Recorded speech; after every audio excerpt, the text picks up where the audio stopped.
フベルトさん、元学者で異端者って一体どんな人なんだ？何にせよ上手に生きていない。Uma das controvérsias mais prevalentes na narrativa cristã é a alegação da corrupção da igreja estabelecida pelos apóstolos, especialmente após Constantino, com muitos alegando sua atuação na criação da Igreja Católica.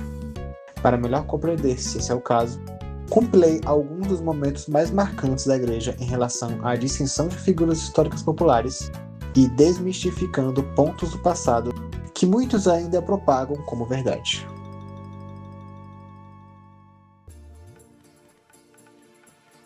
Um movimento anticatólico comum é a fala da sua criação como subproduto de Constantino, pagão, que teria aproveitado de um fluxo de ideias da religião para solidificá-la para o que é hoje por meio do Concílio de Nicéia, usando-a como forma de manipular a religião de acordo com as suas agendas.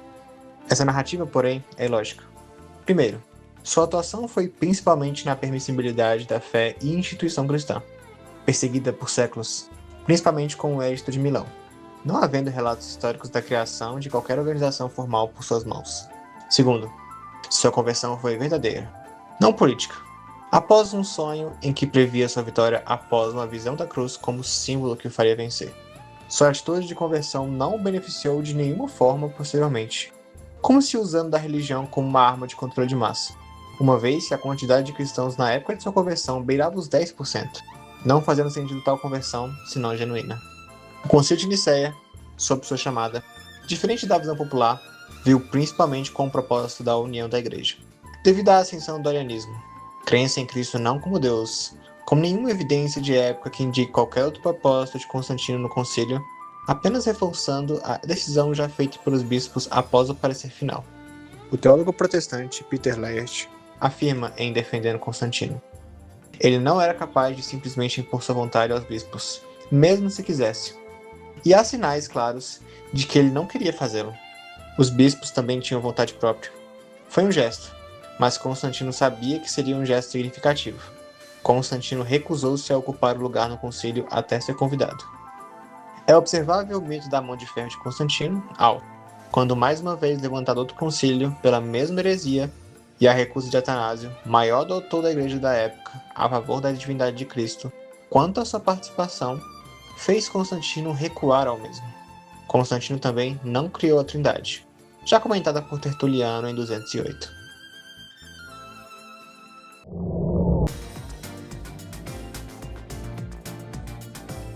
Durante grande parte da história humana, religião não era visto como algo separado da política. A ideia era simples: se a mesma governa as ações das pessoas, ela também precisa de princípios morais para orientar essas pessoas. Críticos, porém, lembram que esse modelo também gerou abuso de poder, perseguições e conflitos, típico de qualquer política humana, mas que cai sobre a instituição como consequência. Isso também era comum na época judaica, com exemplos visíveis nos livros de Reis e Crônicas. Líderes, que deveriam representar a retidão da fé no Deus de Abraão, corrompido pelos homens. Um famoso caso dessa corrupção é o de Joana d'Arc. Mesmo envolvendo visões religiosas, o objetivo e a motivação de sua execução foram políticos. Tanto a Inglaterra quanto a França eram reinos católicos na época, visto que a reforma protestante ainda não havia ocorrido. Na Guerra dos 100 Anos não foi uma guerra religiosa. Joana d'Arc tomou partido nessa guerra e, se suas visões fossem consideradas legítimas, os ingleses teriam que admitir a possibilidade de que Deus não estivesse do seu lado. Havia opiniões católicas em ambos os lados do conflito. A facção francesa, Bourguignons, uma facção francesa que estava contra a própria França, venderam Joana para o governo inglês e usaram de brechas da época para incriminá-la. Sua inocência rapidamente reanalisada após o incidente.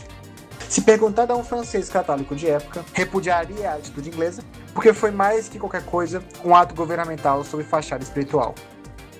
O importante denotar de todo o destacado até aqui é a permissibilidade daquilo que não é o ideal aos olhos de Deus pela frieza do coração humano. Exemplos como o divórcio no Velho Testamento e a escravidão mostram a mão divina guiando a raça humana lentamente para o seu amor. A narrativa bíblica espelha essa progressão.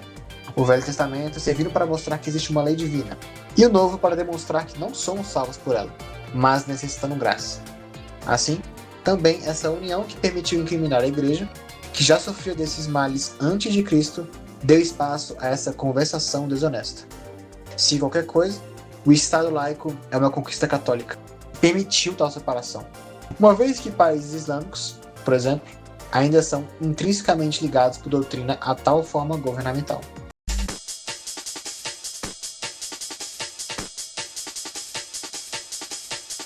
Toda a discussão anterior, então, levanta a questão: Deus agora não se comprasse com quebrar com a instituição formal? Tal argumento, usado para justificar o enfraquecimento da Igreja e o fortalecimento da sola Escritura, é uma doutrina inexistente na patrística até Lutero, mostrando a aversão a uma fundação firmada que interpreta e guarda a fé de forma coordenada. Ora, como pode em primeiro lugar, definir os livros que compõem o cânon sagrado sem um corpo formal que interpreta e é guiado pelo Espírito? Como pode se dizer crente aos ensinamentos da Bíblia, que nasceu da tradição para direcionar quais textos eram sagrados, e ainda distorcer interpretações que pervertem sacramentos como o batismo, que verdadeiramente salva? A desunião entre as milhares de denominações após a Reforma foi o maior desastre na unidade da fé, que procurou a verdade fora do corpo instituído por Cristo, por meio de Pedro. A estrutura de presbíteros e bispos observada em Atos, por exemplo, além dos pais da Igreja, já demonstra a necessidade de traçar a fé reta por meio da sucessão que ocorre desde os apóstolos.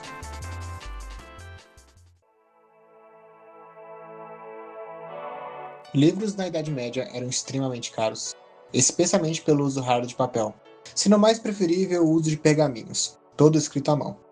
A grande parte da população da Idade Média também era iletrada, incluindo nobres, fazendo a leitura naturalmente rara e dificilmente compreensível pela falta de instrução. As traduções exclusivamente em latim, após a Vulgata, primeira tradução feita por São Jerônimo, mantiveram-se como tais, tendo em vista as interpretações pessoais que levaram a cismas como a negação da divindade de Cristo, delegado a teólogos estudados, que, primariamente, ensinavam por meio das leituras e homilias missais, concentrado no clero e nos estudiosos que sabiam latim. Mas aqui há um detalhe importante. A Bíblia não existia apenas em latim antes da Reforma. Já havia traduções em alemão, inglês, francês, tcheco e outras línguas locais. Só que essas eram versões mais raras, limitadas e, em alguns lugares, desencorajadas pelas autoridades religiosas, pelo mesmo motivo que a Reforma alterou a teologia cristã tão radicalmente: o entendimento pessoal daquilo que estava fora da unidade da Igreja, como citado anteriormente. Os ritos de missa primordialmente não eram em latim, mas incrivelmente em aramaico, língua natal de Cristo. Quando a Igreja primitiva moveu-se para Roma, pouco depois, tornou-se, porém, a língua oficial litúrgica, associada com filosofia e grandes pensadores da época. A sua função era a união. Não importando onde fosse estendida, o rito seria o mesmo, refletindo o nome da Igreja Universal, ou Católica. Alguns, porém, comentam sobre a falta de inteligibilidade para os fiéis monolíngues.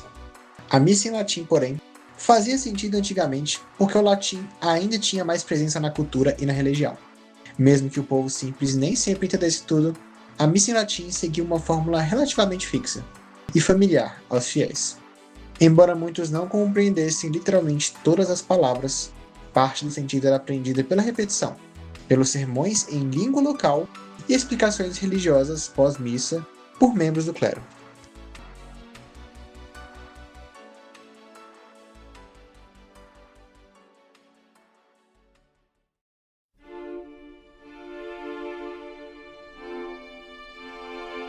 A fama das cruzadas é lembrada como guerras brutais marcadas pelo fanatismo religioso, massacres sangrentos e interesses geopolíticos cristãos.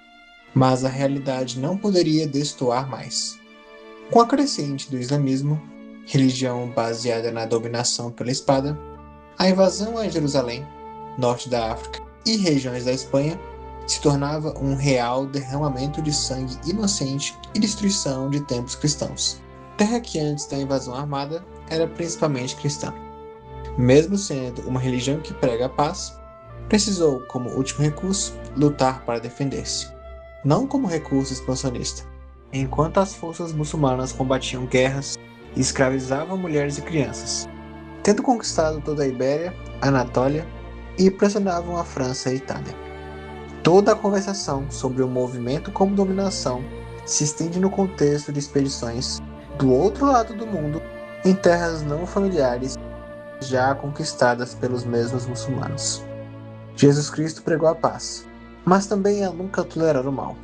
Do contrário, a expansão não combatida permitiria uma realidade sob a lei da Sharia, onde a fé cristã é punida com a morte.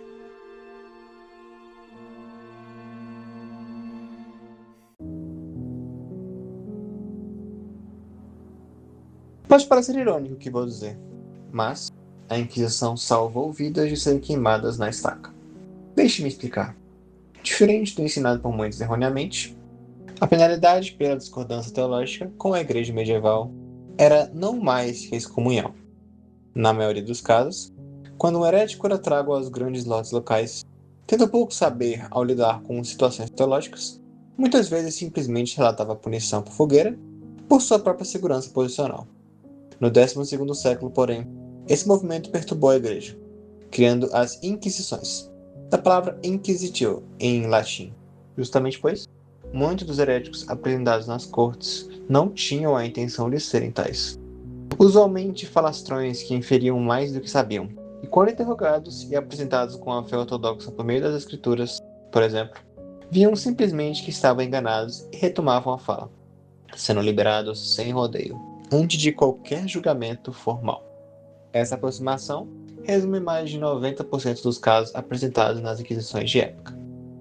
O livro Inquisição Espanhola, de Henry Kamen, comenta: nesses julgamentos, obscenidade verbal e blasfêmia lideravam a lista, representando 27% de todas as acusações. Maometanismo, 24%, judaísmo, 10%, luteranismo, 8%, e, por fim, superstições de vários tipos, incluindo bruxaria, 8%. À medida que as sentenças eram impostas, Contreras e Henriksen calculam que a pena de morte foi aplicada em 3,5% dos casos, mas apenas 1,8% foram efetivamente executados, sendo que a maioria acabou queimada em efígie. Em outras palavras, entre 1540 e 1700, 810 indivíduos foram executados.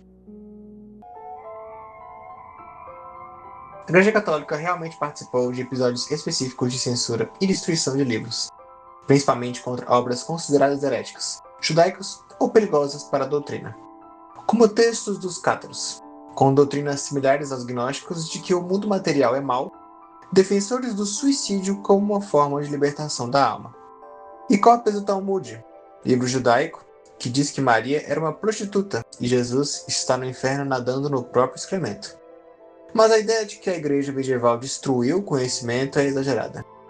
Outros livros incluem em essência qualquer livro inacurado com a ciência insistida por heterodoxos.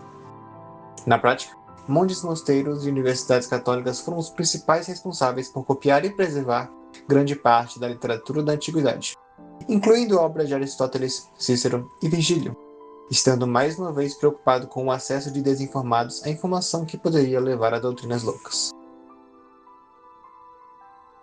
As indulgências são a remissão de consequências temporais do pecado. Normalmente, isso acontece por meio de atos penitenciais, como oração ou pela participação da graça, como a Eucaristia. Porém, ela pode também ser atendida por caridade.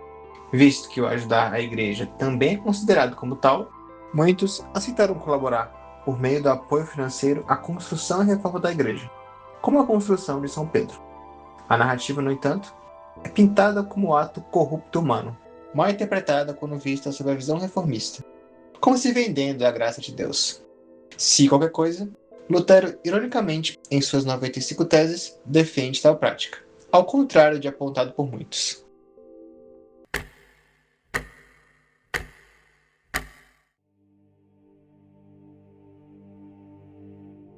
Muito se acusa a igreja de ser contra a ciência, especialmente considerado o caso do astrônomo Galileu.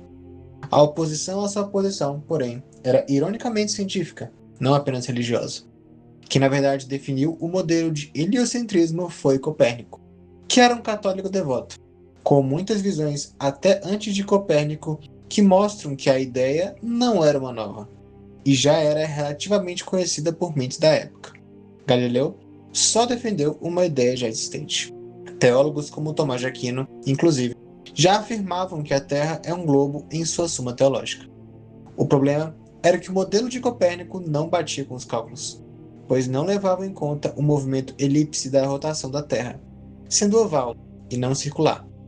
A insistência dele nesse modelo e algumas outras teorias enfadonhas dele, como as ondas acontecendo por causa da rotação da Terra, o fez conhecidamente rude, dada a desavença de Galileu por não ter as teorias aceitas. A Igreja se opôs à má ciência, não ao progresso. A Inquisição só chegou a ter contato com ele quando ele desobedeceu uma ordem anterior da Igreja de defender uma ideia já refutada como errada. Mas não há nenhum registro de Galileu sendo torturado pela Igreja. De fato, a causa de sua morte não chegou nem mesmo a ser pela Igreja, mas causas naturais. Enfim, muito é dito sobre os erros cometidos pela Igreja, mas pouco sobre o fato de que ela também é o maior órgão fomentador da saúde e educação durante mais de 1500 anos. Monges e freiras cuidavam de pobres, idosos, órfãos e doentes, procurando especializar-se especialmente durante o 11º ao 13º século para servir Cristo, com nomes renomados, como a Universidade de Oxford, nascendo desse zelo.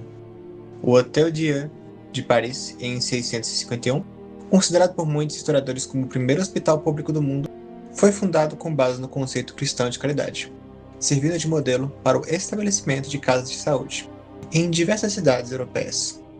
No livro Sobre a Influência, como o cristianismo transformou a civilização, o sociólogo e historiador Alvin Schmidt reforça o ineditismo dessa criação. O conceito de hospital, uma instituição especialmente dedicada à cura e ao cuidado dos enfermos, independentemente de sua condição social ou econômica, foi uma inovação exclusivamente cristã, nascida diretamente da teologia da caridade da Igreja.